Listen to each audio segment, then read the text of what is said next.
Today, on the day 2 of our Louisiana trip, let us explore the beautiful city of New Orleans.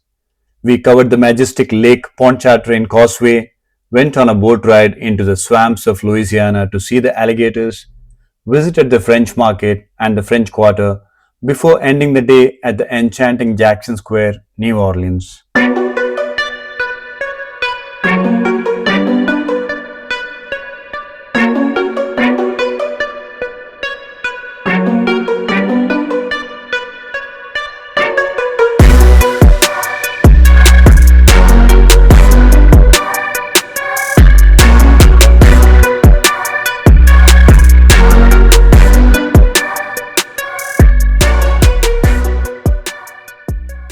Hey everyone, welcome back to GovZ Travels. Hope you guys are doing fantastic today. Today is day 2 of our Louisiana trip and we are exploring the beautiful New Orleans city. Now let us explore the Lake Pontchartrain Causeway. This is not just a bridge, it's a 24-mile or 34 kilometers of continuous water. Lake Pontchartrain is a very large estuarine lake-like body of water located in southeastern Louisiana in the United States, just north of the city of New Orleans. It's a defining part of the region's geography, ecology, and culture. The lake is about 630 square miles in area, roughly 40 miles or 64 kilometers across east-west, and 24 miles or 34 kilometers north-south. People enjoy the lake for its scenic views, wildlife watching, boating, sailing races, fishing, kayaking, and sunsets. Some areas of the shoreline have parks, boardwalks, and launch pads for water activities. At some point, the land completely disappears behind you. It feels like you are driving straight into the horizon when you drive on the bridge. This is the world's longest bridge over water, and it takes us around 25 to 30 minutes to cross the bridge. It's a serene feeling driving for so long on the Lake Pontchartrain Bridge. The bridge connects the New Orleans area on the south shore with communities like Mandeville on the north shore of Lake Pontchartrain. We had to pay the toll once we are heading back to New Orleans on the Causeway. I remember driving on the Bahrain Saudi Causeway long ago when I was driving above the Lake Pontchartrain Causeway. It's a rare opportunity which you do not want to miss. Please watch the day 1 of our Louisiana trip to see our journey from Houston to New Orleans and how we explored the French Quarter of New Orleans on the Christmas Day evening. You can also check the link given in the description box to watch the day 1 of our Louisiana trip. Guys, please subscribe to GovZ Travels if you have not subscribed yet, and like, share and comment on the video. Now we are heading for a boat ride in the swamps of New Orleans. We are at Airboat Adventures. She is a rare albino alligator. Seeing one in the wild is basically impossible because they can't camouflage. But here, she is the queen of the swamp. Absolutely amazing seeing an albino alligator. Here, you can travel in a small airboat which takes about 10 people, or you can take the larger boats which can take around 75 people. The boat ride takes around 90 minutes exploring the swamps of New Orleans, where we can spot alligators and different bird species. Unfortunately, we could locate only a couple of alligators today, and the total price did not feel worth it. We suggest you take the airboat rides when you visit the swamp tours in New Orleans, which are more faster and looks exciting as you will be riding on the open airboats. Moreover, they get into the narrower waterways in the swamps, which a larger boat cannot navigate. You can also get a pickup from your hotel for a fees if you do not have a car or do not want to drive to the location of the swamp boat rides. After a pleasant boat ride, we headed for lunch on the way back to New Orleans City. Right in the middle of the city, you can see Caesar's Superdome. Caesar's Superdome, commonly known as the Superdome, is a domed multi-purpose indoor stadium in New Orleans, Louisiana. It is the home stadium of the New Orleans Saints of the NFL or National Football League. Built in 1975 with a capacity of 83,000 spectators, the Superdome has witnessed numerous memorable sporting events like Super Bowls. The stadium is a significant landmark symbolizing the city and its sporting culture. This is French Market. The French Market is a historic open-air public market and commercial district in the heart of the French Quarter, stretching several blocks along Decatur Street near Jackson Square. It's widely regarded as the oldest public market of its kind in the United States, with origins dating back to around 1791, when it began as a Native American trading post long before European settlement shaped the city. Over centuries, Spanish, French, and later American influences helped shape it into the diverse marketplace you see today. If you want to buy a souvenir or some jewelry, this is the place. French Market showcases a fantastic range of restaurants and cafes for your taste buds. The building on the right is the St. John's Baptist Catholic Church, built in 1851. You can visit the place when you visit New Orleans, as it carries a lot of history. This is downtown New Orleans. After a ride through the commercial district of New Orleans, now we are leaving the skyscrapers of downtown and entering the French Quarter.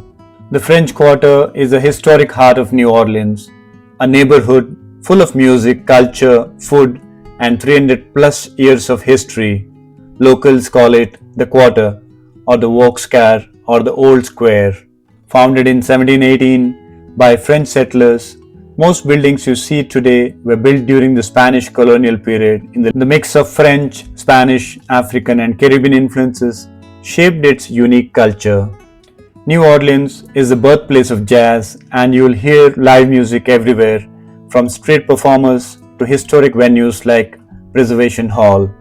This unique music style was born in the late 19th and early 20th century by blending African rhythms, blues, ragtime, brass band traditions, and Caribbean influences. One of the most famous early jazz legends from the city is Louis Armstrong, who was born in New Orleans and helped bring jazz to the world stage. Bourbon Street is the most famous party street in the Quarter, packed with bars, neon lights, balconies, and live bands.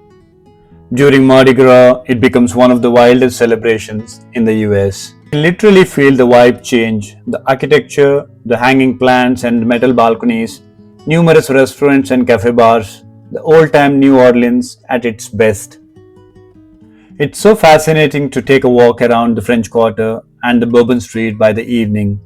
Jazz music fills your ears everywhere and you never get bored here.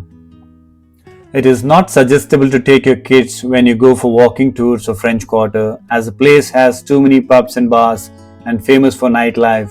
Moreover, it's legal to drink on the streets of New Orleans. This is the famous original Café du Monde coffee stand in the French Quarter, established in 1862, making it one of New Orleans' oldest and most beloved eateries. It's a major tourist landmark, known for its simple historic setup and casual open-air seating. New Orleans operates a famous historic streetcar system, often called trolleys rather than electric trolleybuses. These iconic, mostly olive green cars operate since the 1800s, run on several lines: St. Charles, Canal Street, Riverfront, and Rampart, connecting major neighborhoods, the French Quarter, and the downtown. We suggest you explore these trolleys when you are at New Orleans to be a part of the great New Orleans history. And here it is, the most photographed spot in Louisiana, Jackson Square. You have got the street performers, the fortune tellers, and the artists who hang their work right on the iron fences. This is one of the most happening places across the city of New Orleans. This is where the city started. Jackson Square is the historic heart of the French Quarter in New Orleans. It's one of the most famous and photographed spots in the city, surrounded by history, art, music, and classic New Orleans culture. Renamed Jackson Square in honor of Andrew Jackson, hero of the Battle of New Orleans. His statue stands proudly in the center of the square. Originally called Place des Armes in the 18th century when Louisiana was under French rule. This area has been a central gathering place for over 300 years, from colonial times to modern festivals. The Cabildo is a historic museum where the Louisiana Purchase Transfer ceremonies took place. The Presbytere is a museum featuring exhibits on Mardi Gras and Hurricane Katrina. The St. Louis Cathedral looks like something straight out of a fairy tale. The iconic white cathedral facing the square is the oldest continuously active Roman Catholic cathedral in the United States. Jackson Square is famous for local artists displaying paintings and portraits, tarot card readers, jazz musicians, and street performers. It's one of the best places in New Orleans to experience live street culture. Jackson Square is a spot for best sunrise and sunset shots in the French Quarter with a beautiful cathedral backdrop. It gives that classic New Orleans vibe with horse carriages. Mornings are less crowded here and peaceful for photos, but evenings are lively with music and performers and lots of crowd. During festivals, Jackson Square becomes very vibrant and crowded. Do not miss this place when you visit New Orleans. From 24 miles of bridge to the depths of the swamp and finally here to the heart of the city, New Orleans isn't just a city, it's a mood, it's a feeling. New Orleans is definitely one of the most vibrant and beautiful cities across the US. And just like that, our journey through the vibrant streets of New Orleans comes to an end. From the soulful jazz echoing through the French Quarter to the historic charm around every corner, the city truly has a rhythm of its own. New Orleans isn't just a place you visit, it's a place you feel. If you enjoyed exploring this incredible city with us, don't forget to like, share, and subscribe and leave your comments. That wraps up our day 2 of Louisiana trip, covering the most exciting places across New Orleans City. Guys, thank you so much for joining us today. Please comment if you guys have already visited the New Orleans City and what did you like most in New Orleans. Please join us tomorrow as we explore Baton Rouge, the capital city of Louisiana, on our day 3 of Louisiana trip. Govardhan, Sridevi and Aditi signing off from GovZ Travels. Until the next journey, keep traveling, keep exploring and keep chasing new experiences.